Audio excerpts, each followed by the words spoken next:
Bonjour à tous, je suis Charline Beach, infirmière anesthésiste à l'hôpital d'instruction des armées Sainte-Anne à Toulon. Je vais vous présenter notre travail qui porte sur l'hospitalisation le jour de la chirurgie, aussi appelée J0. Pourquoi nous être intéressés à l'admission le jour de la chirurgie? Tout d'abord parce que c'est une pratique sûre qui est en plein développement.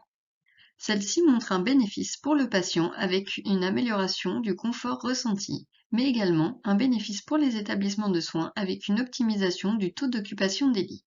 Point très important, il a été noté une amélioration de la satisfaction du patient, mais également des équipes de soins. Ce mode d'admission n'est réalisable que pour de la chirurgie programmée, mais on connaît assez peu sa fréquence de mise en place actuellement en France. C'était l'objet de notre travail. Nous avons réalisé un questionnaire en ligne dont le but était de réaliser une enquête de pratique auprès des professionnels de l'anesthésie français, qu'ils exercent en métropole ou dans les dom-toms. Cette enquête a été menée de manière anonyme et la diffusion du questionnaire a été réalisée pendant 90 jours via le réseau SPHAR. Nous avons obtenu 765 réponses. Les professionnels de l'anesthésie nous ayant répondu sont médecins anesthésistes réanimateurs pour 70% d'entre eux et infirmiers anesthésistes diplômés d'État pour 30% d'entre eux. Cette répartition MAR-IAD est essentiellement due au canal de diffusion de la SPHAR qui réunit beaucoup plus d'adhérents MAR que d'adhérents IAD. Nous nous sommes intéressés au type d'établissement fréquenté. Il était public pour 57% du panel et privé pour les 43% restants. Cette répartition est représentative de la répartition nationale française actuelle. Nous avons vu que l'admission en J0 n'était réalisable que pour de la chirurgie programmée. Concernant les professionnels nous ayant répondu, ils réalisent une admission mixte en urgence ou en programmée pour 87% d'entre eux et uniquement une admission programmée pour 12% d'entre eux. Ceci nous a alors mené à la question principale de notre travail. L'admission en J0 est-elle réalisée dans votre établissement? Et c'est oui pour 93% des professionnels nous ayant répondu. Nous nous sommes ensuite intéressés à la présence d'une unité d'accueil dédiée au J0. Il a été prouvé que ces unités amélioraient la prise en charge des patients. Celle-ci n'est présente que pour 42% des professionnels nous ayant répondu. La question suivante demandait aux professionnels de l'anesthésie s'il existait selon eux une contre-indication à la prise en charge en J0.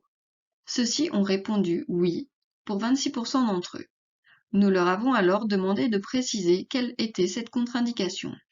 Il a été évoqué de manière prédominante la présence d'une pathologie préexistante ou la nécessité de devoir réaliser un bilan préopératoire.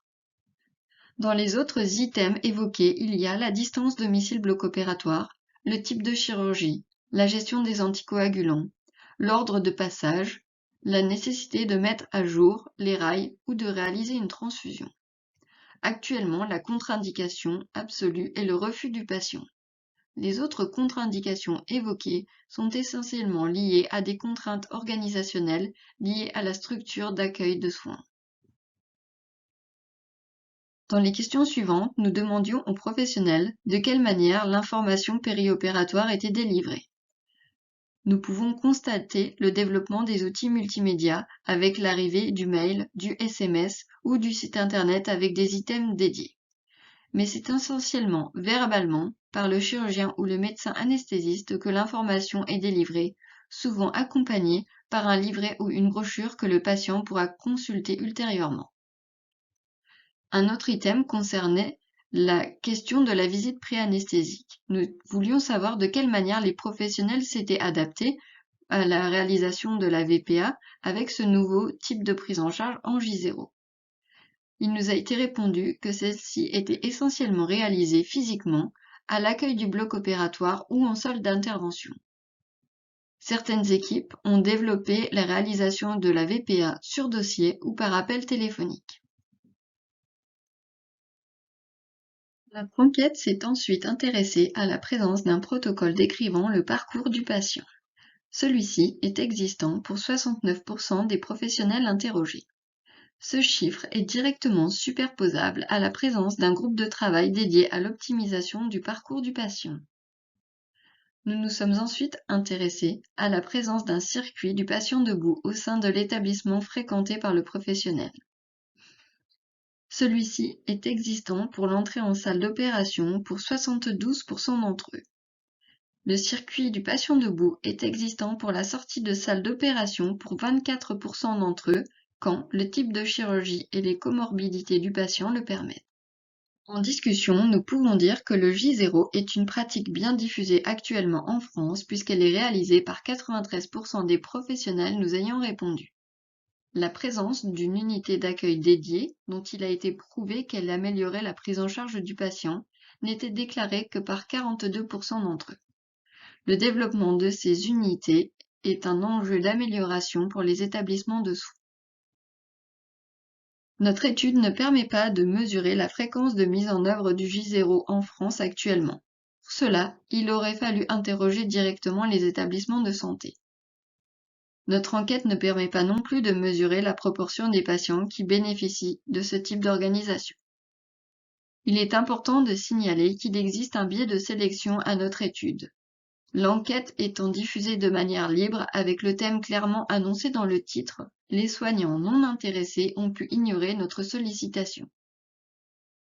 En conclusion, nous pouvons dire que l'admission le jour de la chirurgie est une pratique réalisable qui semble plutôt répandue en France actuellement, après enquête auprès des professionnels de l'anesthésie. Pour terminer ce travail, il semble important de mettre en avant les recommandations formalisées d'experts concernant le programme d'optimisation périopératoire du patient adulte. À la question « L'admission en hospitalisation le jour de la chirurgie a-t-elle un impact sur la durée de séjour ou la survenue de complications ?» Des experts ont répondu qu'il est probablement recommandé d'admettre les patients le jour de l'intervention pour réduire la durée de séjour sans modifier la survenue de complications. Je vous remercie pour votre attention.